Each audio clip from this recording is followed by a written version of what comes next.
Hey guys, welcome back to Eclectic Studios Keto Edition. I'm Christy. I'm CJ. And today we're making keto-friendly pizza, so stay tuned.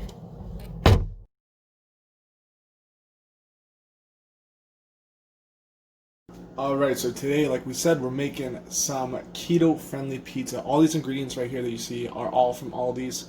So what would a pizza be without obviously some bacon? Got some bacon, got your sausage, you got some eggs, as well as we have this marinara sauce. This marinara sauce actually is only 4 net grams per half cup serving. And it is marinara sauce, so it's not really like pizza sauce, but honestly, this is the best bet when it comes to getting a very low carb, saucy sauce, for lack of better words. We have olives, we have some whipped cream cheese, some jalapeños. These are 0 carbs as well. We have our Italian style. Cristina loves this stuff. Absolutely loves it. Heavy whipping cream, which will help the binding process of the pizza itself. Then we got our banana peppers. These are not spicy, so if you don't like jalapenos, you can honestly just use banana peppers. They're mild, it just adds like a bit of flavor to it. And these are my staples, minus the Italian seasoning. Italian seasoning, obviously, because we're making pizza, but I love garlic powder and onion powder. It honestly goes into every single one of my dishes. So yes, all these ingredients are going to be inside of the pizza. Stay tuned, we're going to show you the measurements for each individual product of the pizza. Hey guys, so I got the ingredients all measured out. As you can see, we have a lot of cheese here, heavy whipping cream, cream cheese, 4 eggs, 125 grams or half a cup of marinara sauce. And I'll put everything in the link below. And then I did use melting cheese because we ran out of Italian style. And here we have CJ making our toppings, our bacon, and our Bona beef sausage, both 0 grams. So the Bona beef, what you want to do is you just want to simmer it in some water for a little bit, make sure it turns like a grayish color, then you throw it on the grill with no water. After it's completely gray, you get a nice like char color. And then with the bacon, I'm not cooking it super all the way through, just because I don't want it to be extra crispy, because it is going to go back into the pizza after we cook it the first time. Okay, see you guys a little bit. Hey guys, so now that I have everything separated, we're going to put the heavy whipping cream into a blender along with the 4 eggs. Love the sound. Yeah, it's a very nice sound. And then we're going to take the whipped cream, just pour it in there as well.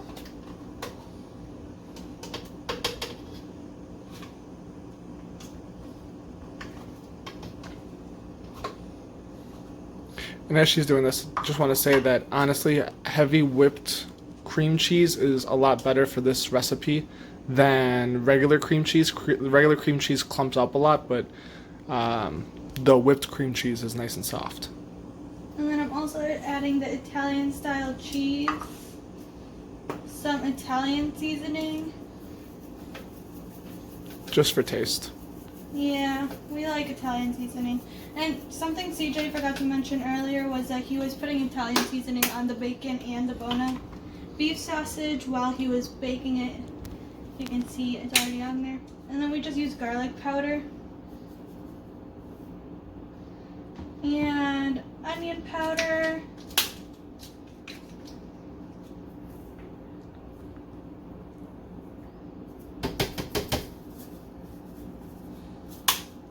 There we go. And you're just going to blend that all together. And you're all set. So this portion of it will take the longest time, just to bake and everything like that. We're building the crust right now. So what you're going to want to do is take your cheese and you want to just spread it evenly on the bottom. Just make sure you kind of coat everything. By the way, make sure you greased it. I greased it beforehand off camera, just to let you guys know. So you just want to sprinkle this fairly even so that you can cover all the crevices because it's a crust.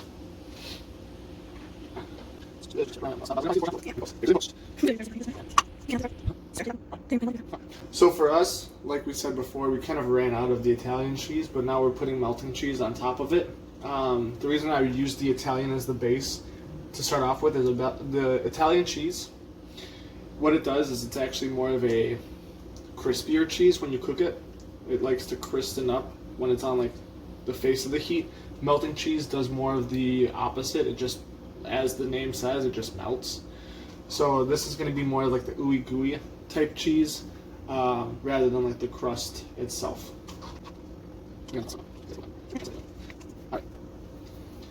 And then last but not least, we have everything else. The eggs, the Italian seasoning, the whipping cream, the cream cheese, the whipped cream cheese that you saw Cristina do earlier. What we're going to do now is just layer it. Just put a whole nice clean layer on top, which will also help bind everything together and just give that extra crisp that you need for a nice crispy pizza crust. Would be very generous with it because I mean there is a lot of this sauce, I guess you can call it. And I also wanted to just tell you guys that this doesn't taste at all like an omelet. I know a lot of people thought it was going to, but it doesn't. It tastes really good. There is a lot of eggs though, and there is a lot of cheese, but it does not taste like omelets. It tastes genuinely like pizza, and it's very heavy. Yeah, you can kind of relate it closest to like a Denver type, not Denver, like a Detroit type pizza, like the what is that? Little Caesars, I think it is, like the really like thick crust. That's basically the kind of consistency that you're looking for when we to put it into our oven that has been preheated to 350 degrees and let it bake for about 30 minutes. We'll check up on it regularly, but that's how long you're supposed to leave it in there. See you in a little bit. Okay, so now we just took the pizza out of the oven. That was at 350. I reset it to broil, so from 350 to broil now. This is what the pizza is going to look like, roughly, depending on like how you made it and how if you change any ingredients. You don't need to stick anything inside of it because there's no dough.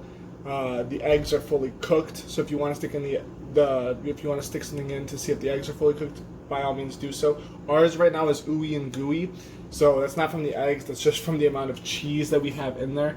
So the first thing that I do is I put like the sauce on. So you just want to cover the whole base of the crust in sauce like you would do a normal pizza. You could leave a layer for like the crust of the crust, so like around the perimeter if you want to have it a little bit of the crust kind of flavor. I just cover the whole thing.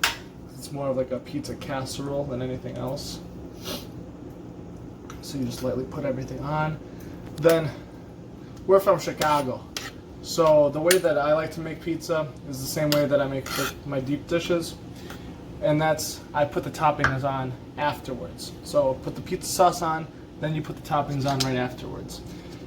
You could do it any other way that you want to. If you wanted to put the cheese on and then the toppings, there's a huge debate on why call them toppings if they're beneath the cheese, not on top.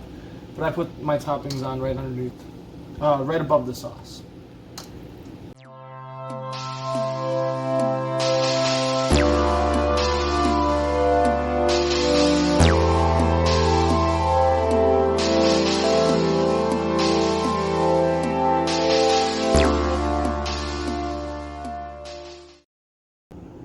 So the next thing that we're going to put on is just the cheese. So what I do is I put a generous amount. Like you see, you don't have to do as many toppings as us. We like to go a little bit crazy when it comes to pizza toppings. Again, we treat this more as like a pizza casserole than like a pizza. But it definitely could be a pizza if you put a deep dish. Yeah, like a deep dish, exactly. If you put a lot less toppings than we did. But as you saw, we didn't put all of the toppings on. As I'm putting the cheese on, the last thing that I want to do before this bad boy goes into the oven is I coat it generously one last time with the Italian seasonings just so that it can broil nicely, get a nice color. And I feel that cheese is the best way to kind of maintain that flavor of the Italian seasonings, because once the cheese melts, what will happen is all of the flavor of the Italian seasonings will get stuck into the cheese, just bringing out the nice Italian seasoning of the whole dish. So after this, we just pop it in the broiler for like, how long do you think? 10 minutes. About like 10 minutes. After 10 minutes are done, you can go ahead and cut in, slice in, enjoy it. Stick around and see the final product of what our pizza actually looks like. Hey guys, so we finished and got the pizza out of the broiler. This is how it looks. We're just going to cut this up into 6 slices really quick. And it's so ooey gooey. It tastes so good. And I just wanted to let you guys know that each slice is about 6 net grams of carbs. And keep in mind that we will be putting all of the ingredients in the description or at the end of this video, just so you guys know exactly what ingredients we use and how many carbs is in every ingredient. But I hope you guys try this out and enjoyed this video and have a wonderful day. Bye.